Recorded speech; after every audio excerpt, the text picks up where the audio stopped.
Bonjour à tous, bon après-midi à ceux qui nous rejoignent pour cette sixième journée des Rencontres du Développement Durable, co-organisée aujourd'hui par l'Institut Open Diplomacy et KEDGE Business School. Nous avons un invité exceptionnel pour cette première séquence de l'après-midi. J'ai le plaisir de recevoir ici en studio, au lieu de Bordeaux malheureusement, le professeur Jeffrey Sachs. Et je vais échanger avec lui en anglais pour tous ceux qui nous écoutent. Je rappelle à chacun que vous pouvez poser vos questions sur la page live de l'événement afin que je puisse les partager avec le professeur Sachs. Jeff, can you hear me? I hear you very well. Thank you very much. Well, what a day to host you today as we mark the 5th anniversary of the SDGs. It's an honor to be with you. I know you've been very, very busy with the UN General Assembly. And let me introduce you to our public, which is increasingly numerous. You are a professor at the Columbia University, in which any French student dreams to go. And you also the chair, or I should say the president, of the UN SDSN, which is the United Nations Sustainable Development Network Solutions, which has a very beautiful name. In French, we love acronyms, and it keeps ending with solutions, which is two very good reasons to love it. But there is more behind that, because you've been the inceptor, the very architect of the SDGs, if I may. And to mark this 5th anniversary, I'd like to start the journey where you started it years ago. I guess it was in 2012, right? That's correct, yeah. Could you tell us, please, a bit more about how the very idea of this global holistic framework for the sustainable development started, and how you were in touch with the entire leadership of the world to design this framework? Well, there are many strands that have come together to produce these sustainable development goals.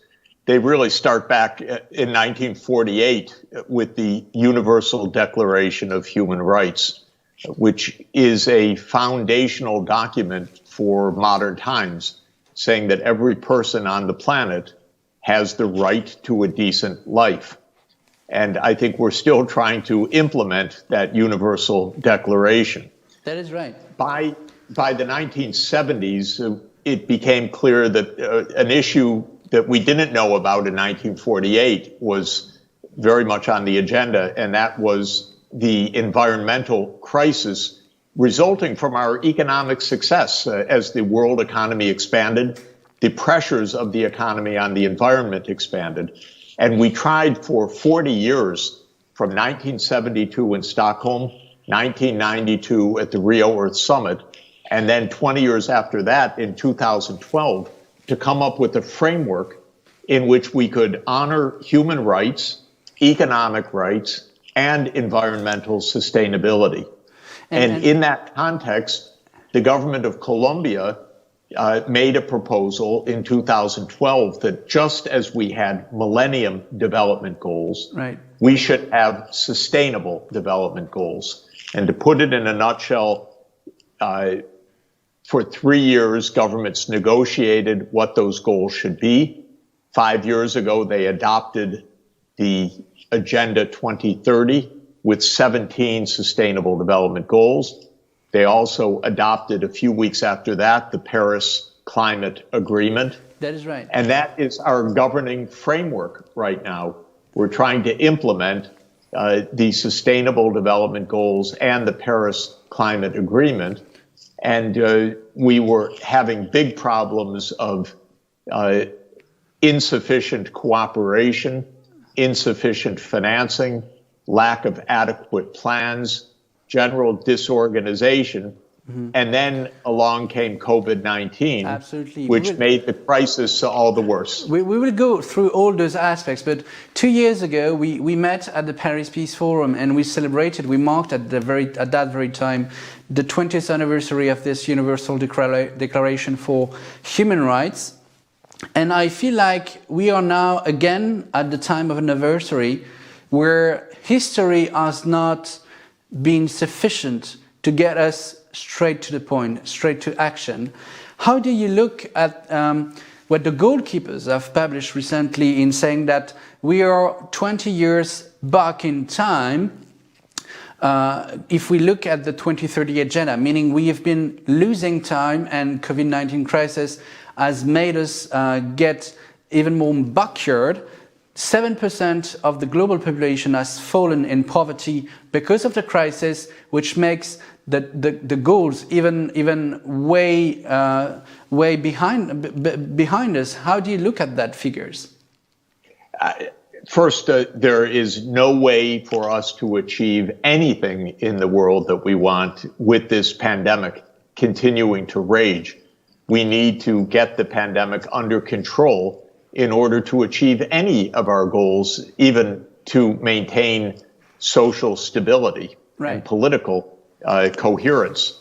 So far, our governments are failing to do that. This is very alarming.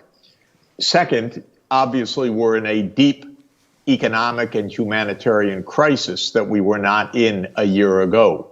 Mass unemployment, increasing hunger, increasing economic distress, huge differential impacts where some parts of society, especially those of us who live online and do our work online, are able to continue our work and our incomes and our jobs, whereas those who depend on the physical economy for their direct livelihood are suffering much more. And so we have a big inequality that has widened because of this crisis. So I would say everything is rather dramatic right now. I would add in the fact, a basic political fact, that the United States under Donald Trump has had the worst governance that we have had in our modern history. I'd like to question you about that very aspect. Last year, you were speaking about inequality in fronting the COVID-19 crisis.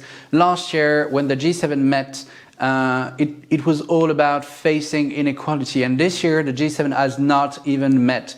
They did not even convene because the G7 was chaired by Donald Trump. He's not at all endorsing any global leadership. He is keeping focused on his re-election, and that makes it very difficult for the entire world to deal with this crisis for many reasons. We will talk about that, but specifically, you are a citizen from the US, and you spoke on how divisive this crisis was and how dangerous this impact on social cohesion was to achieve the 2030 agenda. Could you let us know, from a citizen to a citizen, how it works in the US? What do you hope for the US, and what we can hope from the US as global citizens?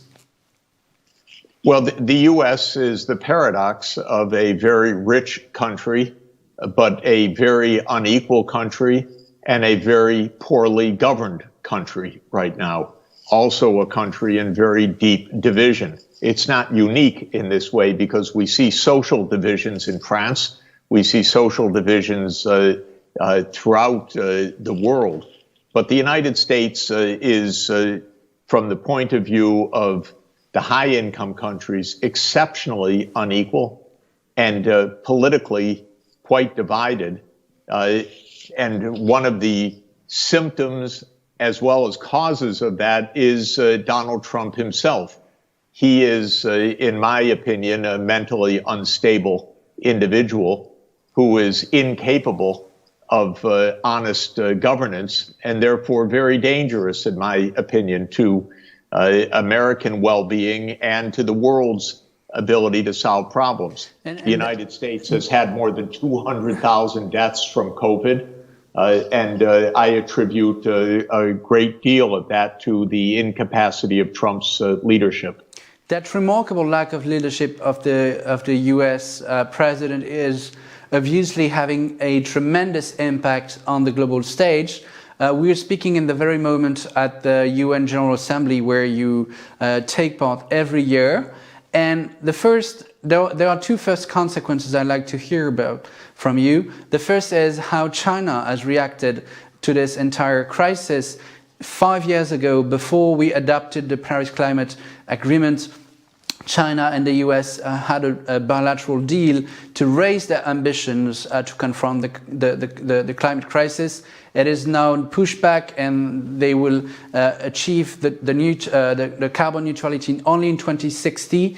How has it affected the leadership of China that Donald Trump has played that role, and how more generally it has affected the UN system, the multilateral system you're part of? Well, the geopolitics of the world right now is in flux because the post-World War II era was based on U.S. predominance economically, technologically, and diplomatically. And for at least some decades, the United States played the role of a leader, certainly during the Cold War.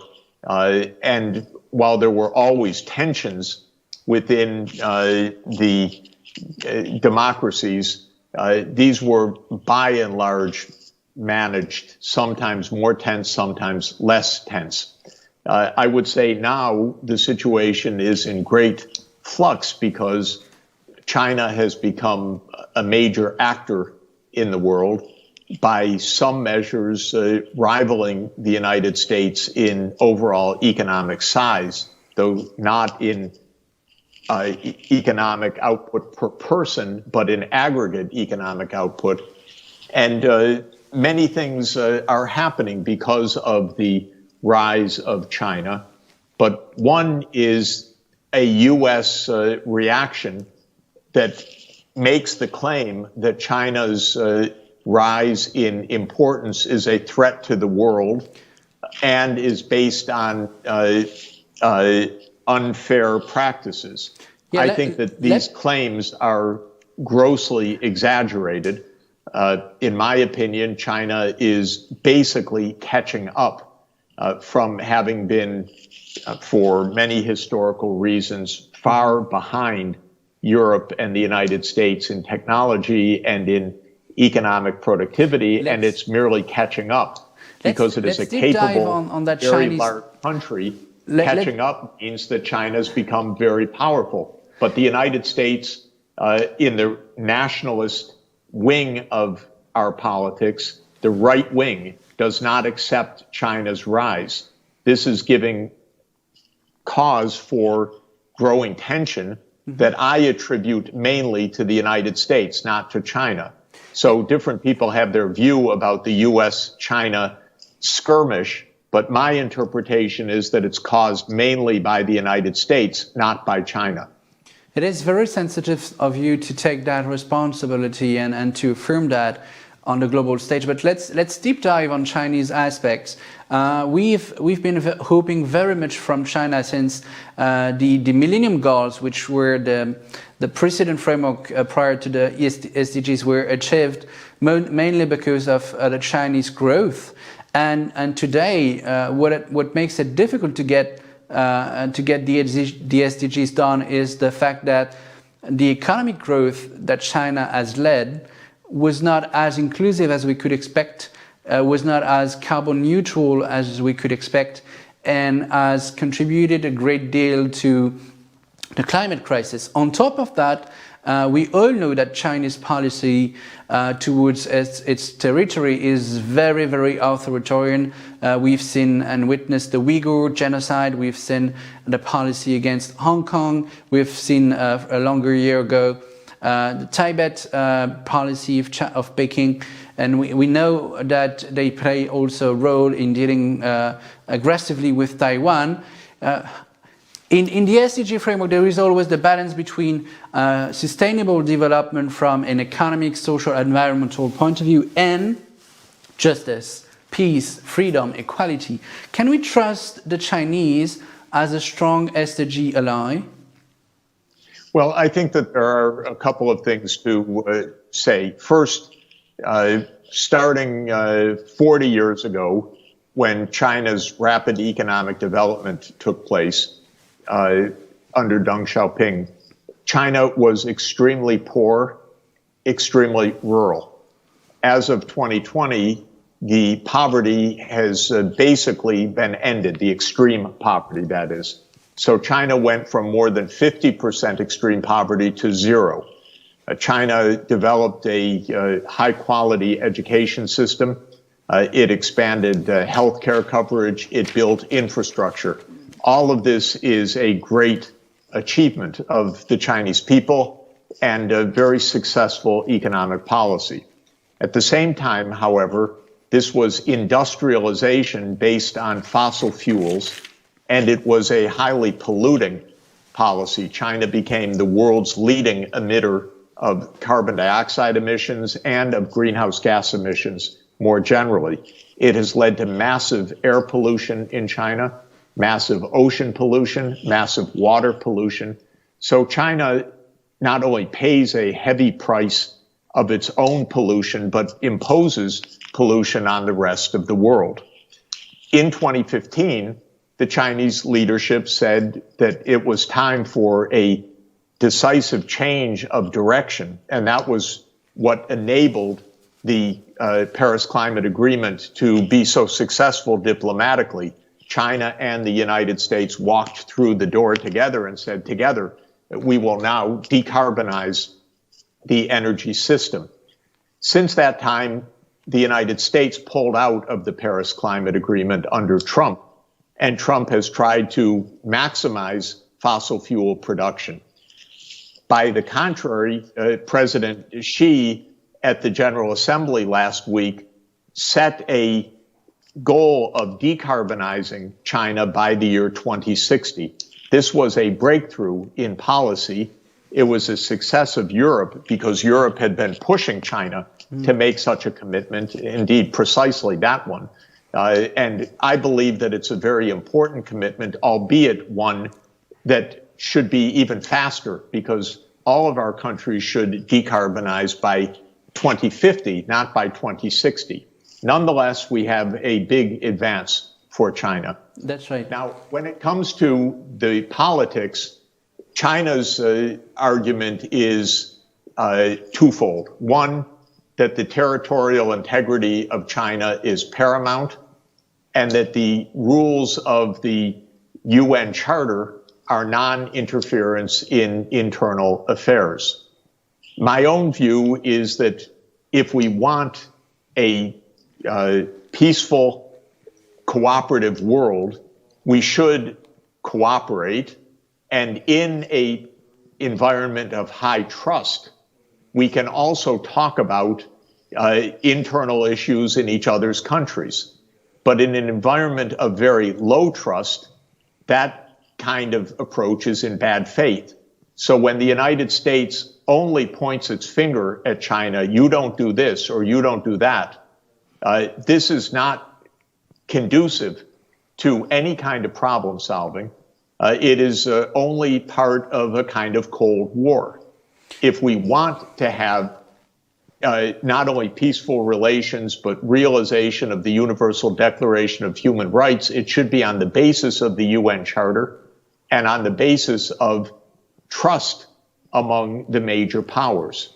Again, I don't think the United States is in any position to point fingers because it is unilaterally imposing sanctions. It is unilaterally withdrawing from UN treaties and protocols. It is unilaterally attacking the international system. It is unilaterally imposing sanctions and limits on China, explicitly calling China an enemy. This is unwise for us because it is very interesting that we explore here. It's likely to produce a serious adverse reaction to the detriment of the entire world. That is interesting that we explore here the very complexity of the SDGs, which is the nexus they form. And I feel awkward in hearing you, not because you're not clear or not because you're not sincere or authentic. I'm just puzzled by the fact that we as European, if I hear to you, I'd feel like we would have to renounce or to drop the idea of protecting Uyghurs in the western part of China who are suffering a genocide because we want the Chinese bold policies on climate. Is that the way you present it, or is it only the fact that Trump is pointing his fingers that makes a difference? Well, I think that Europe needs its own policy vis-a-vis China, not a U.S. policy. Europe has to say that NATO is not an expeditionary force against China, as U.S. policymakers have said. Europe has to say that the G7 is not an instrument for surrounding China or containing China. Europe has to say that it is not part of the attempt to cut off China's economic development that the U.S. is clearly undertaking right now. So Europe needs its own foreign policy, not a U.S. policy. I'm afraid that at least under Trump, the idea of U.S. policy is U.S. dominance, and that is not in Europe's interest, and it is not something that Europe should have as its centerpiece of policy. My own view is that Europe and China, and also the U.S., ought to have mature, serious, deep, and highly institutionalized relationships amongst one another. And I like the fact that there is a European Union China diplomacy. And just in that context, I'm coming to it, issues like the Uyghurs or issues like other concerns of human rights should be addressed in a serious way, not by tweets, not by unilateral attacks, but by bilateral discussions. That's very right. In that context, I see nothing wrong with discussing those issues. Absolutely. We've been out now from the UN General Assembly. It's over, and we've seen that ping pong play between China and the US exactly in the terms you've explained. The next step to make more diplomacy around the SDGs and achieve the 2030 agenda is precisely the G20 Summit that takes place very soon under the chair of the Kingdom of Saudi Arabia. And I'd like to ask you whether you see here something, an opportunity, I'd say, to enter that level of diplomacy, because the G20 has very little reacted to the G20 to the COVID-19 crisis.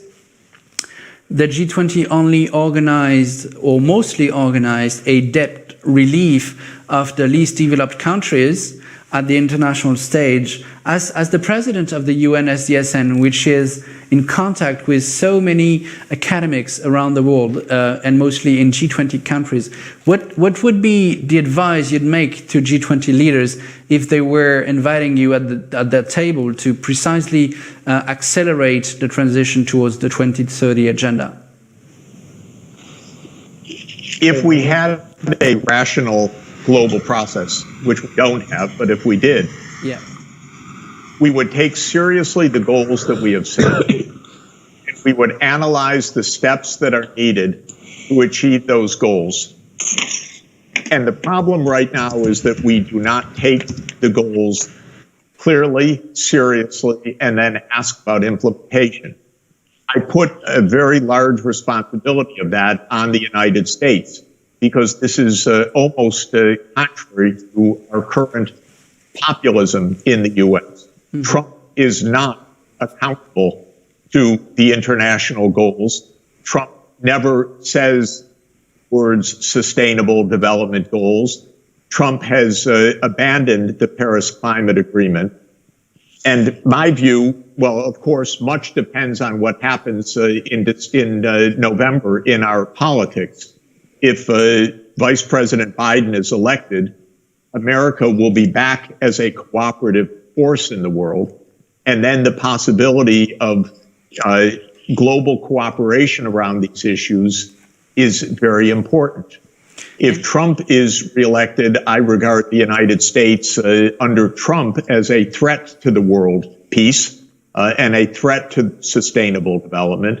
And then I would hope that the other 19 countries of the G20 would understand that clearly. They don't like to talk in these terms. I'm an academic, so I speak, I think, pretty clearly. I hope, but policymakers don't like to speak badly of Trump because they don't find it in their country's interest to attack the United States. But the fact of the matter is, Trump is a threat to the world because the unilateralism of the United States is not only morally obnoxious, it is politically dangerous.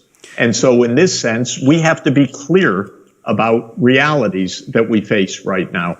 And I don't think Saudi Arabia will be all that clear with Trump there because the U.S. is the security umbrella for Saudi Arabia. Mm-hmm. So everybody has reasons for lack of clarity, but this means lack of progress towards our objectives.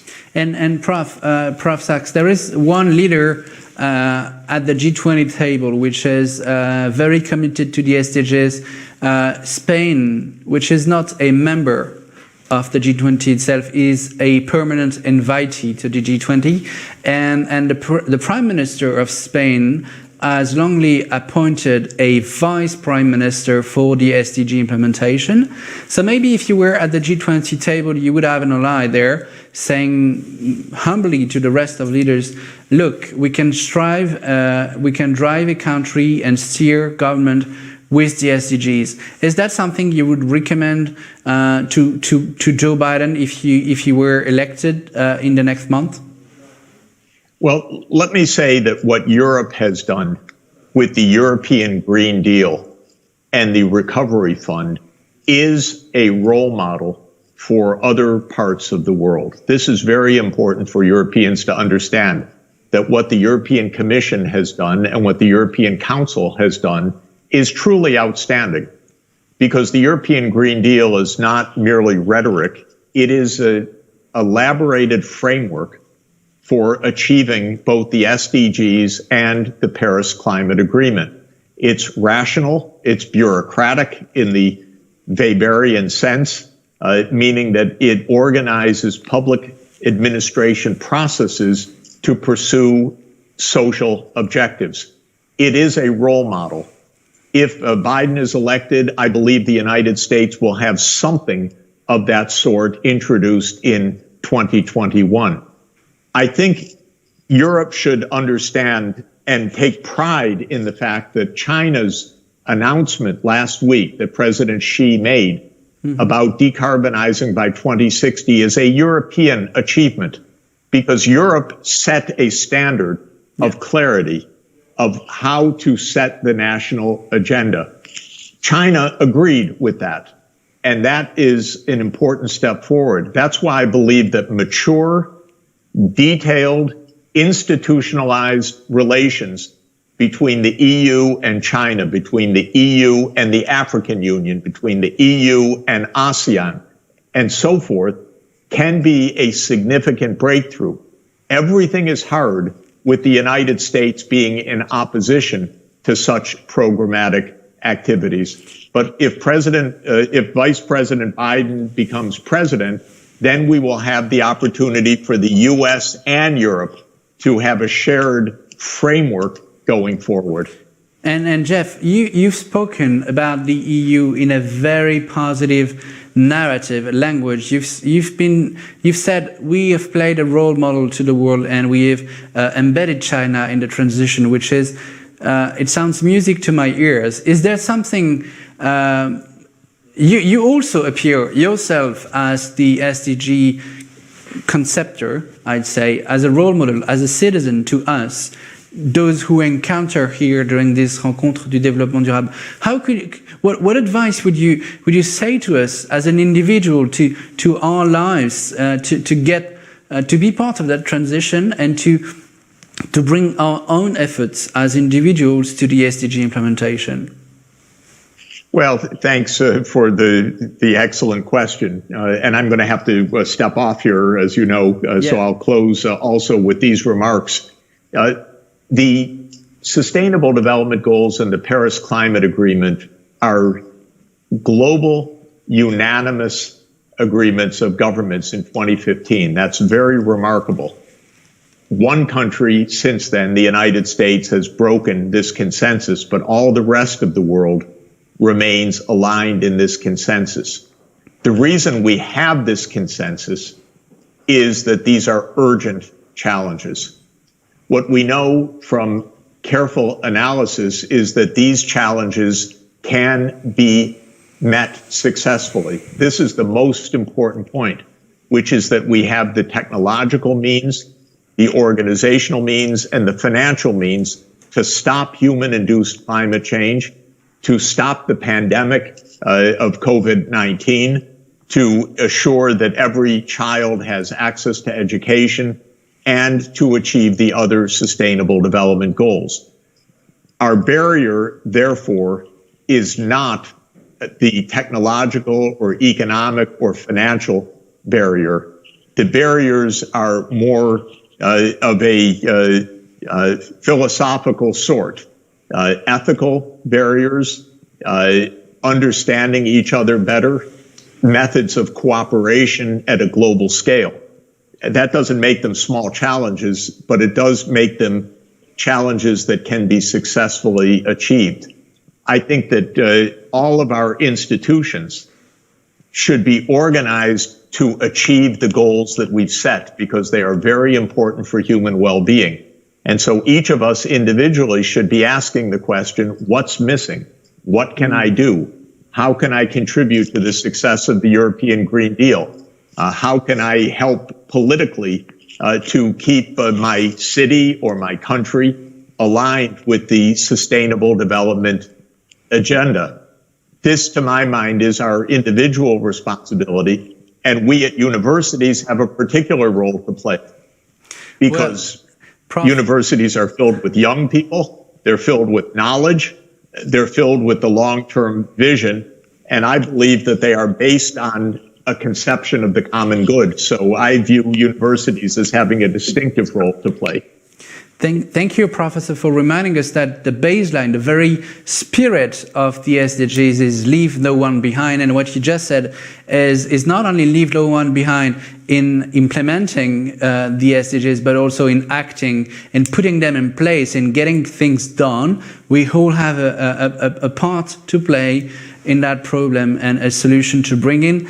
I'd like to thank you very much for spending with us this masterclass from New York and from your busy schedule. And I would like to just highlight the fact that the organization you've created, the UN SDSN, is developing globally, and many academic institutions have joined the network to bring in energy solutions ideas. And the business school, we are co-organizing the conference today. KEDGE Business School is one of the most involved business schools in France within the UN SDSN. So I like to specifically highlight their commitment and their involvement in the solutions you've developed. Thank you, Prof. Be in touch, keep it up, and you have so many things to achieve in the next months to make sure that we keep having hope from the US, and when we meet next year, we will be on the right track again. Thank you, Thomas. Goodbye. Chers amis, nous allons continuer ces rencontres du développement durable co-organisées aujourd'hui avec KEDGE Business School pour pouvoir avancer encore sur ce thème passionnant, recycler l'économie. On a eu la chance à l'instant de pouvoir avoir une vue d'ensemble sur ces objectifs de développement durable avec leur concepteur, celui qui a initié leur invention auprès du secrétaire général des Nations Unies, Ban Ki-moon. On continue cet après-midi, évidemment, en parlant mobilité, en parlant énergie, en parlant déchets, tout le long de l'après-midi, sans oublier la dimension géopolitique de ces sujets. À tout de suite sur la page live des Rencontres du Développement Durable.